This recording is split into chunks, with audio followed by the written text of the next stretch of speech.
All right, so you've sent over some fascinating stuff on mask making. I'm ready to dive in and get my hands, well, figuratively messy. Okay. What gets me is how it seems like kind of a niche art form, Huh? but then you realize masks, they're everywhere. All different kinds of performances use them. It's true. We often think like Greek tragedies or, Carnival, Right. but they show up on Broadway in operas, experimental theater even. And Oh, totally. And there's a huge world of cosplay. yeah, speaking of cosplay, that makes me think about the technical side. Yeah. Like, imagine running around a convention all day in this heavy mask that's poorly ventilated. Right. No thanks. Yeah. So how does a mask maker balance that artistry with, like, the needs of the performer? Yeah. That's where the real skill comes in because Yeah. it's not enough for the mask to be visually stunning, right? It has to fit well. The performer needs to breathe, speak Yeah. clearly. And sometimes these masks need to be able to handle some pretty intense movement. Oh, absolutely. Like a dance production. Exactly. Wow. It can't get in the way. It's like those ancient Greek amphitheaters. Right. The masks had to project the actor's voice all the way to the back row. Exactly.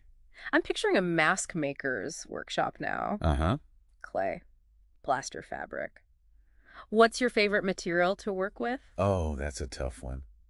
Each material has its own personality, its challenges. Mhm. Clay is very versatile. You can sculpt it, make organic shapes, fine details. Yeah. Plaster is great for when you need something lightweight and durable for molds. Okay. And then fabric, especially when you layer it and mold it, Yeah. you can get some really cool textures and flexibility. It makes you think about the whole collaborative process. Yeah, Our source material mentioned how important it is for the mask maker to work with designers. absolutely. It's not like they're just given a sketch and told to make this. It's a real back and forth. Right. The designer brings the vision for what the character or creature looks like, but the mask maker brings their knowledge of the materials, Yeah. the construction techniques. Yeah. How will those choices affect the performer? Okay, so walk me through this collaboration. Let's say we're doing A Midsummer Night's Dream, Okay. and the designer wants a really whimsical mask for Puck. Sure. Where do you even begin? Well, it all starts with a conversation. What's the aesthetic of the production? How does the director picture Puck moving and speaking? What are the limitations of the stage? The lighting. From there, once we're all on the same page, Yeah. then the sketching can begin. I bet those sketches are like artwork themselves. They can be, Yeah. but they're also a starting point. Yeah. We might experiment with different eye shapes, the size and angle of the ears, maybe even the texture of the skin, Uh-huh.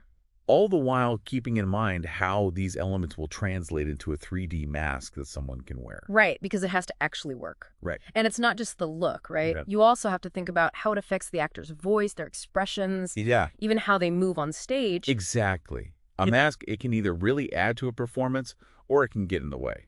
A good mask maker knows how the shape the materials, even where you put the eye holes, how all that can change how the voice sounds, how well the actor can see, Right.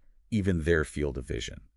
Wow. It really makes you appreciate all that detail that goes into it. Yeah. It's not just some pretty object. You're making something essential to the whole performance. Absolutely. Speaking of craft, your sources talk about a master mask maker.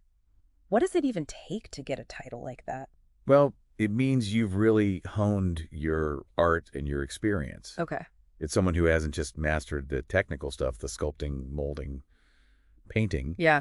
but they also get the theatrical traditions, how to build a character, the whole collaborative process. So it's years of work, right? Oh, yeah. Starting maybe assisting in a workshop, Exactly. doing smaller productions. And, as they gain experience, some mask makers decide to specialize. Oh, interesting. Like how? Well, maybe you're into the history, recreating ancient masks for museums Oh, or period pieces, or maybe you love fantasy creatures. right. And you make these elaborate masks for movies and plays. I bet some even specialize in masks just for dance Absolutely. or movement-based theater. That's right. And that's what I mean about all the different career paths you can have. Yeah. You could be an independent artist, freelancing, working with different theaters, Okay. different designers. Yeah. Or you can work for a big theater company Yeah. or a costume and prop studio. So there's flexibility, but our source material said the job market, it can be tough. That's true. Yeah. Like a lot of art forms, you got to love it. Yeah. You have to be dedicated. The work can be demanding physically and creatively. Right. And it might take a while to make a good living, especially when you're starting out. And I imagine the hours are all over the place, Oh, yeah. especially with those tight deadlines. Especially close to opening night. But if you're passionate about mask making, it's all worth it. Let's talk about how technology is changing things. Our source material mentioned 3D printing. I'm curious to get your take on that. It's a game changer, really. Yeah. Like with any new technology, there are pros and cons. Sure. On the one hand, 3D printing is incredibly precise. Uh-huh. You can make these really complex designs that would take forever by hand. Yeah, like a mask with super intricate details. Exactly. Maybe even moving parts or lights. Right? And it's also more efficient. You can make a bunch of copies of the same mask, Right. which is perfect for big productions or touring shows. So 3D printing can really shake things up. But I bet some mask makers aren't so keen on it.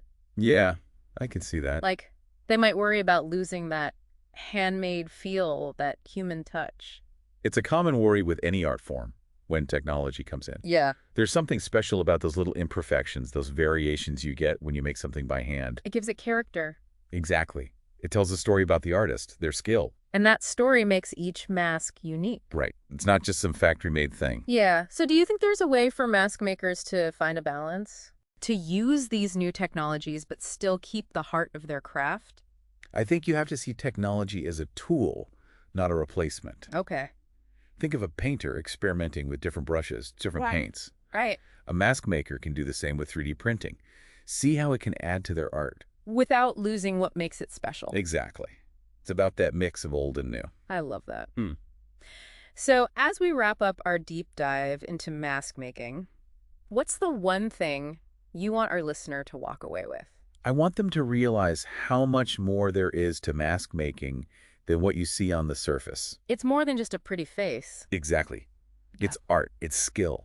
It's understanding different cultures. It's working together. It's bringing characters to life. It's been quite a journey. It has. We've covered so much: the materials, the building process, working with others, the tech. And through it all, you see that passion, that dedication. Absolutely. So maybe now our listeners will look at masks a little differently. I hope so.